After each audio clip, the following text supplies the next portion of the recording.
and know. And then the community is meant to fill in the rest. So the idea and the hope is that we are using all of our resources to mold healthy children and raise them into the well-functioning adults, really investing in the next generation and then the world. Some of the main needs of the child, future adult, are the following. So these are important. Please read these with me. It's very important that we get a refresher. This is important. We have Maslow's hierarchy of needs. And so these start at the bottom with your physiological needs. These keep you alive and sheltered and warm. And then you go to safety needs, your personal security, employment, resources, health, property. And then you go up to love and belonging, friendship, intimacy, family, sense of connection, esteem, respect, self-esteem, status, recognition, strength, and freedom. And then self-actualization, so the desire to become the most that you can be and being poured into that you're worthy. Growing up, your family and community should be pouring into you and telling you how amazing you are. They should be helping you establish your skills, talents, and your confidence. They should be steering you towards your future by helping you feel safe and see what you're good at and help you find your future career. They should be teaching you how to love and how to receive love in both romantic and platonic ways, how to help and be helped, and how to provide and be provided for. Here you have the love languages, and you've got words of affirmation, quality time, acts of service, receiving gifts, physical touch, and then it goes into how to do that. When you're an adult and you're like, well, my love language is quality time, it's my belief that it's because that's what you lacked growing up, and so you still need it. And then you're like, well, my love language is to give gifts, but that may not be what the other person needs. And so we've got to go through this, and especially if you have kids, anytime your kids or your loved ones are upset, go through these and say, where is their love tank empty? And then you fill it, because we need all of them. So we don't live in a perfect world. We live in a world of chaos. No matter how hard we try, we can't fully raise children into perfection. So what happens is as we age, our bodies and nervous system will send us these signals of approval or distress to let us know where we need our cups filled. Because it was from growing up that we didn't get enough of what we needed, it won't heal unless we go to the initial source, our parents. So Freud argues that early experiences and interactions with parents and caregivers shape the individual's personality. This is the foundations of most therapies today.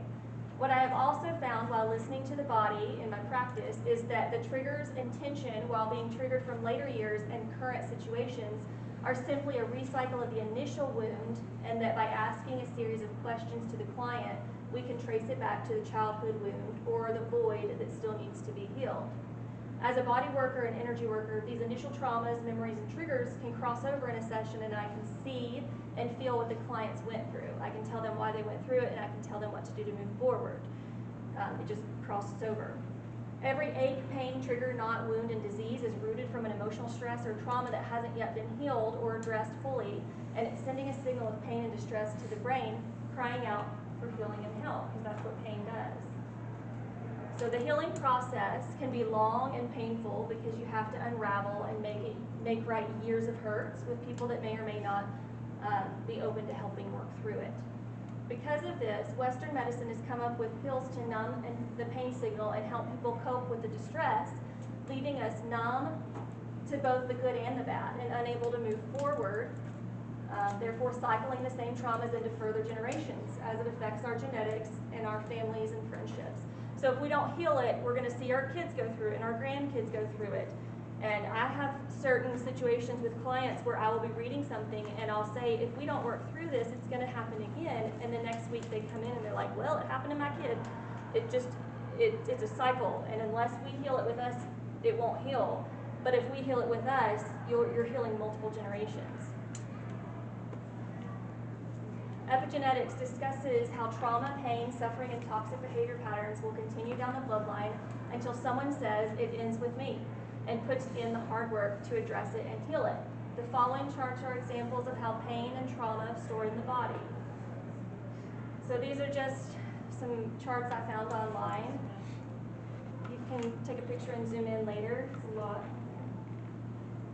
Are you going to share your slides? I can. Yeah, I can share. And then here's a few others. I'm going to tell you personally on my model what I feel in people.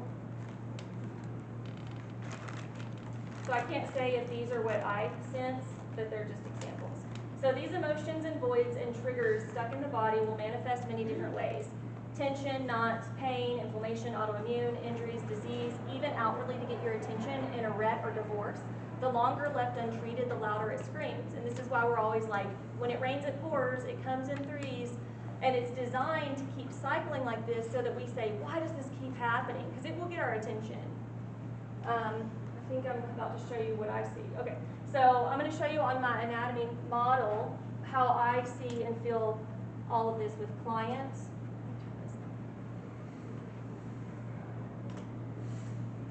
Okay, so I'm going to tell you the map of emotions in the body from how I personally have found it.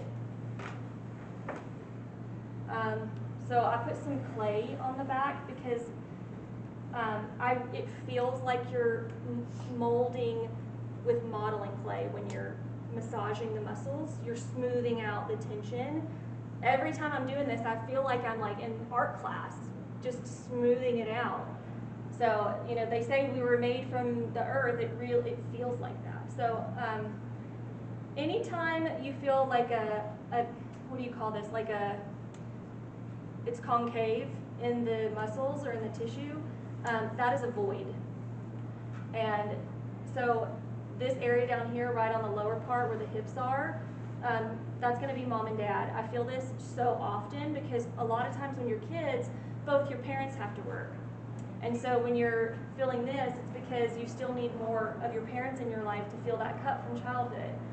Normally it's already arranging itself because you're like, oh yeah, they just came over, we were just hanging out, but it's like, keep doing that. If you feel like you need to visit with your parents, listen to that. The knots on here are trigger points, and that literally is a trigger. It means that you're worried about someone and they're on your mind, or that you're frustrated and upset. So your trigger points or your knots are literally triggers manifesting in the fascia. So you have your voids, meaning you miss someone, or you're thinking about them and you need to address it. So I'll show you how I read the muscles. Okay. The back of the body is the past, the front is the future. The left side always filters with the female, the right side filters with the masculine. And so it's important that we can read our body because I'll tell you later that as we tune into our body and the signals, it will let us know if we're on the right path or not. So if you have headaches, it's because you're processing things and it should go through the brainstem and compute throughout your body and nervous system. So if you're having headaches, it's because things are not computing and there's inflammation and confusion. So once you process it, those will clear. On the neck, you get stubbornness, anger, confusion, heartache that you can't process. So that would mean if it's anger or frustration, it means that there's something you have to call out and change because it's not just, or it means that you've got to make adjustments to yourself. And once you do, that pain will stop.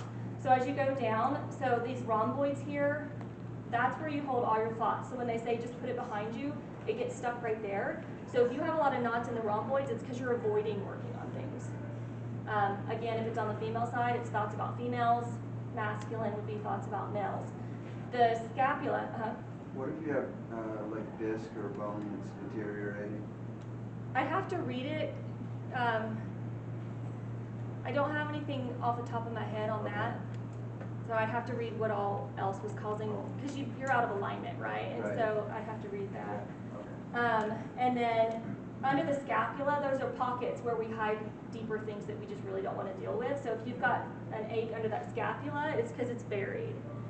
And then also with lipomas, like little fatty clusters of tissue, to me I read that as like a really deep wound that we have created adipose tissue to protect it, kind of like babies have all that blubber because it's protecting something very sensitive. As you get down into the extensors, if your right side is too tight, it's because you're working too hard and you're not doing enough self-care. The feminine is the receiver, the masculine is the go-getter. And so you want to make sure your back is balanced. Down in here, this is all your extended family and close friends. So anything you have going on down here is an issue with close family members or friends that feel like family. And again, if it's men or women. And the parents are always right here at the bottom. In the hips, it's going to hold anger, sadness, emptiness, fear. So I always feel that. And then as those emotions are processing out of your hips, they're going to go down your legs. So according to where you feel it, that's how far out it's working. Anything you have hitting the joints, it's because you still can't work through it and it's getting stuck at those joints. In the front of the body, the throat, this has to do with your chakras as well, which we'll go into, but your throat is going to be your communication.